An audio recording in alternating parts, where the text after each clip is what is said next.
pessoal me traz aqui a informação de que o presidente Lula acaba de encaminhar o projeto de lei antifacção para o Congresso. É isso, né, Dani? Boa tarde. Sim, acabei de confirmar aqui. Boa tarde, Sarza. Boa tarde, Carla. Boa tarde, Sakamoto. E boa tarde para você que está aqui com a gente no All News. Como a gente trouxe ontem, o presidente Lula acaba de encaminhar o PL antifacção para o Congresso Nacional. Que PL é esse? É um projeto de lei. Ele foi elaborado em sua quase totalidade pelo ministro da Justiça, Ricardo Lewandowski.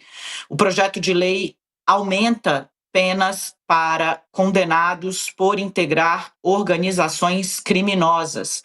Ele também dá uma série de instrumentos para as polícias dos estados e para a Polícia Federal ampliarem o cerco a organizações criminosas, a facções criminosas, inclusive com operações de infiltrados.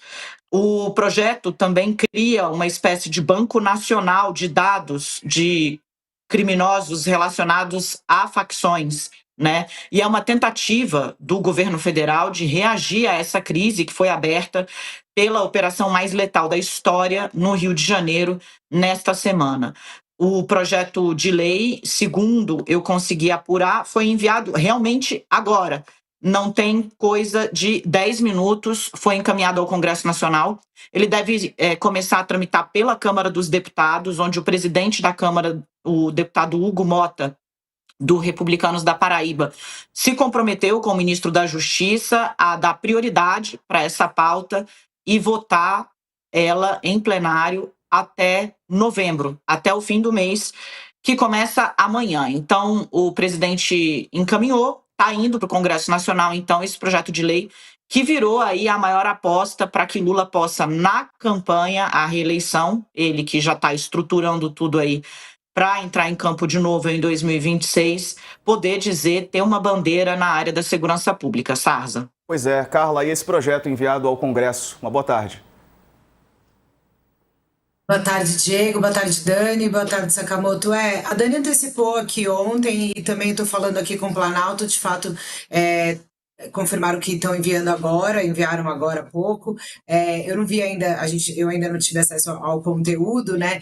Mas como a gente vem falando aqui, Diego, esse projeto, assim como a PEC, né, que une aí as forças policiais, é agora a grande aposta do governo para poder fazer avançar essa pauta da segurança pública no Congresso e agora impulsionado por essa semana e por essa operação que aconteceu no Rio de Janeiro, que se tornou a operação mais letal do Brasil, né?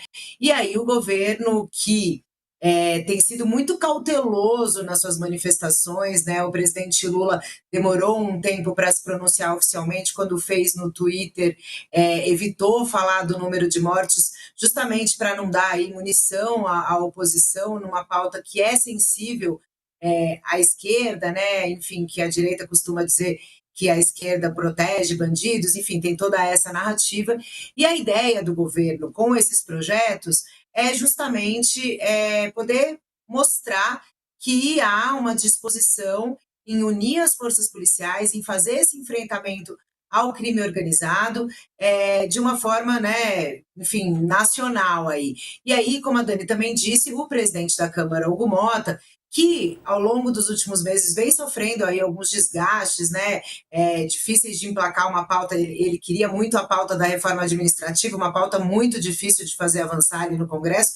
Ele já sinalizou que ele vai dar andamento a essa pauta. Em paralelo, né, tem ali no Congresso também uma CPI, né, sobre crimes, sobre organizações criminosas, que também na semana que vem tem a previsão de instalação. Então a gente vê aqui, né, os poderes aqui em Brasília se movimentando para tentar, Diego, dar respostas, né, nessa área de segurança depois dessa semana que ficou marcada aí com imagens tão chocantes, tristes, que a gente vai vendo o desenrolar disso, vai conhecendo, né, vendo um pouco mais a história da operação, mas mesmo assim, uma história que entra né, uma operação que entra para a história como a mais letal do país, e agora o governo federal tentando responder com esses projetos que o Congresso deve se debruçar nos próximos dias. Representantes do governo do Rio de Janeiro afirmaram hoje, também na entrevista coletiva que a gente mencionava há pouco, que os complexos do Alemão e da Penha são centro de treinamento do Comando Vermelho e formam traficantes para todo o Brasil. Essa constatação de hoje aqui mostra que os complexos da Penha e do Alemão passaram a ser o QG do Comando Vermelho em nível nacional.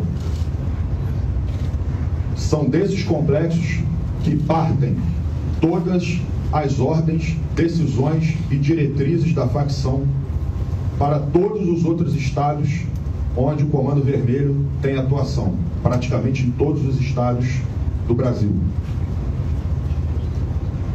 A investigação e os dados de inteligência comprovam que são nos complexos da Penha e do Alemão que são feitos treinamentos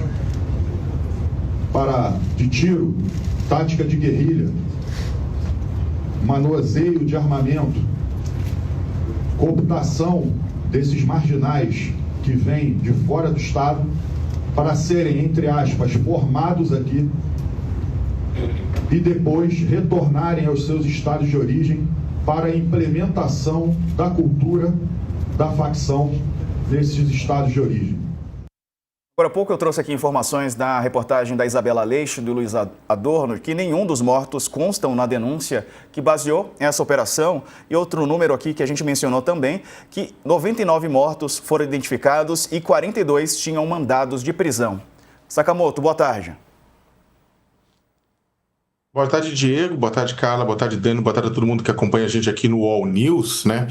Olha, antes de mais nada, eu acho que a gente tem que fazer a seguinte consideração sobre os dados que foram trazidos aqui, né? E inclusive pela entrevista coletiva dada pelos representantes do governo do estado do Rio, onde eu estou neste momento, inclusive, não estou em casa nem no estúdio. É o seguinte, bem, primeiro que, vamos fazer um disclaimer, porque tem um pessoal que não usa o tic-teco, que é o seguinte, ninguém aqui está defendendo bandido. O Comando Vermelho é algo que devia ser extirpado da sociedade de forma legal, de acordo com a lei, com todo mundo punido, né, com quem cometeu o crime punido, né, e ninguém aqui está levantando um ai com relação a isso, né?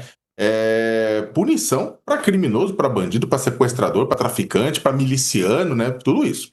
Agora, a questão, na verdade, é que os representantes do governo do estado do Rio resumem as comunidades do Alemão e da Penha a centros de formação de bandidos, como se aquilo não fosse dois complexos de bairros gigantescos, com a maioria esmagadora de pessoas atuando dentro da lei, dentro das regras, obedecendo a lei, obedecendo as regras, sofrendo de um lado com operações policiais que atiram, ao que tudo indica, a esmo, e do outro lado com milicianos e com traficantes.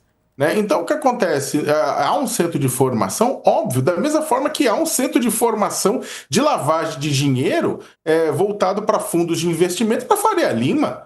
Sabe, mas há o centro nervoso de comando do Comando Vermelho, uma parte sim, mas não tenha dúvida nenhuma, como já vários especialistas falaram aqui no UOL, que você tem uma quantidade muito grande de decisões ligadas ao crime organizado que não sai da favela, sai dos bairros ricos, sai da Barra de Tijuca, sai do Leblon, sai do Ipanema, sai do Morumbi, sai dos Jardins, sabe de lugares de gente rica, que é onde está uma ponta da história. Só que ninguém entra atirando em bairro de gente rica.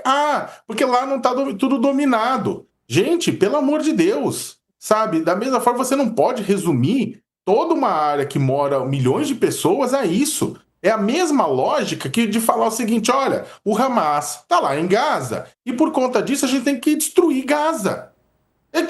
Você tem que destruir o Hamas, você não tem que destruir Gaza. O pessoal acaba, no meio do processo todo, você teve uma matança de pessoas que não tinham nada a ver com a história. É isso que a gente está discutindo.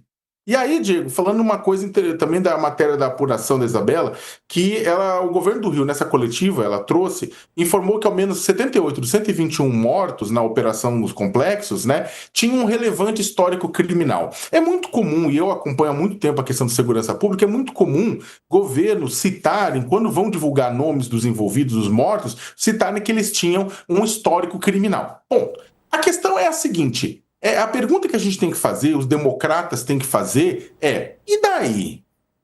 Existe alguma prova de que essa pessoa que tinha um histórico criminal estava em combate? Essa pessoa que tem histórico criminal, ela pode estar tida em combate, atacando a polícia, aí eu sinto muito, né?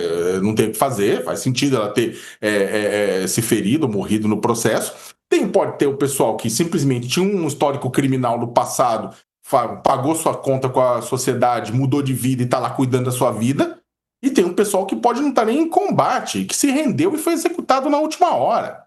Então é o seguinte, dizer que a pessoa tem uma ficha criminal, que tem um histórico,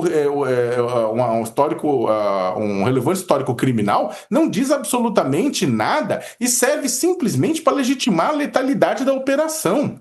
A informação que é importante é saber como cada um morreu, como cada corpo foi encontrado e em que situação, em que circunstância cada pessoa morreu. Se o governo é incapaz de falar isso, não adianta ficar jogando que a pessoa já teve passagem pelo crime, porque até aí... Gente, vamos fazer então um ponto. Um monte de político de direita e de esquerda foi condenado por corrupção e tem um enorme e relevante histórico criminal por desviar emenda, por desviar bilhões de dinheiros que não foram para a educação, para a saúde, para o saneamento básico. A gente tem um ex-presidente da República com um relevante histórico criminal condenado por tentar matar a democracia com um golpe de Estado usando uma organização criminosa armada. E nem por causa disso, qualquer pessoa em sã consciência vai discutir pena capital ou execução por causa disso. Por que então isso vale para os outros, de uma maneira geral? O governador Cláudio Castro, terminando, ele falou o seguinte, numa outra entrevista, ele falou que de vítima só tivemos os 4 policiais. Também transmite toda a solidariedade à família dos policiais que foram vítimas, são trabalhadores, estavam lá trabalhando. Né? Só que o que acontece é que é o seguinte, essa visão do governador, que sem uma investigação sobre as mortes já crava tudo isso, é uma visão de quem está querendo, na verdade, se justificar diante de uma operação que foi cheia de excessos. A função da polícia é investigar e prender, e no caso de necessidade para proteger sua vida de outros, eventualmente matar. Mas o que está se desenhando, o que está se mostrando, inclusive pela dificuldade de identificar os corpos, pela impossibilidade de Defensoria e Ministério Público Federal de acompanhar o processo de necropsia dos cadáveres, é a tentativa de esconder alguma coisa, né? Então, é o seguinte... isso não é novo. Quando teve a chacina do Jacarezinho em maio de 2021, quando 27 civis e um policial foram mortos também se falou a mesma coisa, não tem suspeito aqui tem simplesmente criminoso e homicida, e aí 5 meses depois o Ministério Público do Rio de Janeiro discordou apresentando denúncia contra policiais por execução e manipulação da cena do crime, de colocar pessoas que não tinham nada a ver como suspeitos mortos do crime organizado. Então, é o seguinte, ter antecedentes criminais é apenas um elemento a ser analisado. O indivíduo pode ter mudado de vida, ser um trabalhador, poderia não estar em combate, como eu falei. Para provar que não emboscou e executou ninguém, ao contrário do que está aparecendo, o governador Cláudio Castro vai ter que se esforçar mais. A gente sabe que o povo, muita gente, bate palma para bandido morto, ou para bem bandido, a gente nem sabe se ainda todos eles eram bandidos, mas supostamente bandidos mortos, porque o pessoal está cansado de violência. Mas, a menos que ele queira mostrar que ele atropela a lei como primeiro ato de sua campanha ao Senado, ele vai ter que se esforçar mais.